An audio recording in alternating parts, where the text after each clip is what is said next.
Dámy a pánové, vítejte v tanečním studiu Oliver. Přišli jsme se dnes zeptat vedoucího tohoto oddělení Marka Fidlera, jaký má názor na letošní choreografie. Takže pojďme dál. Pane Fidler, pane Fidler, pane Fidler, pane Fidler. Pane Fidler, prosím vás, mohli byste nás říct, chtěli jsme se zeptat, naše televize Cuca Tom se chtěla zeptat, jaký máte názor na letošní choreografie?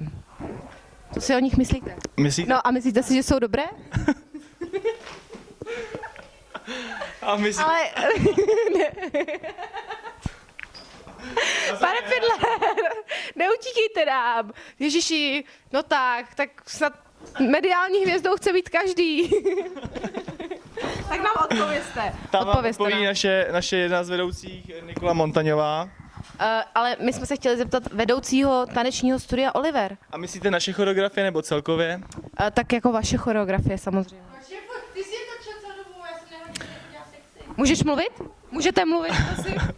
Takže naše choreografie si myslím, že jsou velmi úspěšné. Uvidíme teda až na soutěži, která se bude konat teďka 16. března. Tomáši, prosím tě, vypni si ten telefon, jako. Ano? Ano. Jo, už jdem, tak jo. Takže 16. března. Tak my se budeme těšit a určitě se přijedeme s naší kamerou. Tom a Cuca, tady, to musíš spolu takhle na sebe se to musí otočit. Tom a Cuca určitě se přijedeme podívat, takže já vám velice děkuji za vaši pozornost a mějte se krásně. Naschle. Milí televizní diváci, vítáme vás v tanečním studiu Oliver ve Vrchlabí a dnes jsme se přišli podívat na to, jak naši mladí trénujou, naši mladí, nejmladší i nejstarší. Takže můžeme nenápadně tady přistoupit do tanečního sálu, velkého tanečního sálu a podíváme se, jak probíhá takový trénink. No, jak vidíte, je velice neorganizovaný. Jakoby myslela jsem, že uvidíme trochu toho tance, ale asi teda nic. Tak se tady projdeme, zeptáme se tady. Dobrý den, slečno, jaké je vaše jméno? Terezie Pubelová. Milá Teresko, můžu vám tykat? Jak se vám líbil dnešní trénink? Skvělý. Jaký máte dojmy a pocity? Dobrý. Jste trochu spocená? Jo. Jo, takhle se zapotíte u tancování normálně? Jo. A jak často máte trénink týdně? Pondělí, pátek. Jo. A nějaký vzkaz pro naše diváky? No. Tancujte! Super, tak přijdeme dál. Podívejte, tady máme krásný taneční záběr, tady tancujou, opravdu tancujou. Uvidíme tanec naživo. Aha, tak moc dlouho ne, to nevadí. A podívejte, tady máme zraněnou slečnu. Dobrý den, slečno. Dobrý den, jaké je vaše jméno? Kateřina Havlíčková. Dobrý den, Kateřino, můžu vám tykat? Tak Káťo, co jste si udělala? Lyžovala jsem a skočila jsem na skokánku. A tak to skrečuj, to je úplně jako, je to mimo tancování, to nás nezajímá, tak jdeme dál. No, tak tady vidíme krásný bounce, jak holky provádějí. Bounce, ten se dělá pohybem nahoru, dolů těla. Jo, takhle hezky v hip-hopu, tak ten dělali teďka. Jo, tak já se postavím ze strany. Takhle vypadá bounce, jo? Tak. No a tak to byl náš velký sál tanečního studia Oliver a mohli bychom přejít se podívat na malý sál, co se tam děje. Takže já vám velice děkuju a tančete. A tady máme vedoucího tanečního studia Oliver, který měl vést tento trénink. Povíte nám něco k tomu, že se vám tam děti takhle flákají? děti se neflákají, děti právě pilují po pěti ve skupinkách. Pilují dokonalost, aby byli synchronní. Zajímavé, velice zajímavé. No ovšem, teď se můžeme podívat, teď budou možná tančit. Vidíte, dnešním trendem je mít legíny, co nejvíc uplé, uplé trička a nejlépe něco okolo pasu. Koukám, že ani ty boty už v dnešní době nejsou to, co bývaly. Měly by většinou chránit kotník, ale to asi moc nedělají, tady ty plátěnky. No, za mých časů to bývalo jinak. Ale jinak děti jsou velice šikovní, určitě.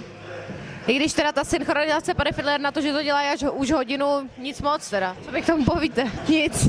Zdržíte se komentáře. Tak my vám děkujeme a tohle byl velký sál. Ještě jednou velký sál. Kdybyste chtěli vědět, kdo tady třeba taky někdy učí, tak tady učí tahle krásná slečna, tady takhle, pátek večer, jo, tady takhle, přímo tady, přesně, tak tam učí ta krásná slečna.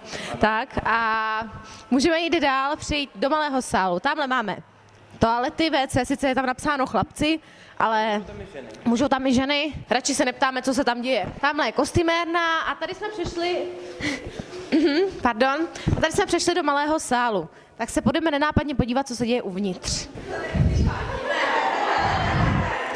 Dámy a pánové, takže dnešní trénink se děje pod vedením Miši Tomíčkové a Nikol Montaňové. Přišli jsme se podívat, co se tady na tréninku děje a jak naše děti tancují. Tohle jsou děti kolikátých tříd? Toto jsou junioři.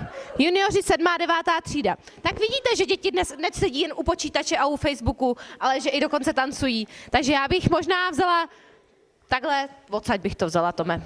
Tak, no, takže vidíš jej v zrcadle, já to budu komentovat zase, tak můžeme. Ne, v pořádku. No tak máme menší zdržení. My se vám omlouváme za zdržení tréninku. Míšo, můžu vám říkat Míšo? Jo, Míšo, co nám řeknete k dětem? Jste s nima spokojená? No, udělali veliký pokrok za tu dobu, co už je mám, ale teda puberta se na nich podepisuje. A kluci velmi zlobí naše děvčata. Všem, to je zajímavý. Proto máte ty společné toalety tady, že jo? Přesně tak, aby se zblížili, aby se prostě navazovaly ty vztahy mezi sebou. Přátelské. Přesně tak. No, nevím, jestli bych sem posílala svoje dítě. No, jako... pořádku, tak se pojďme podívat na choreografii, kterou si připravili. Tak děti leží jak v posteli, všimli jsme si. Každý má ruku jinde. Velice zajímavý efekt.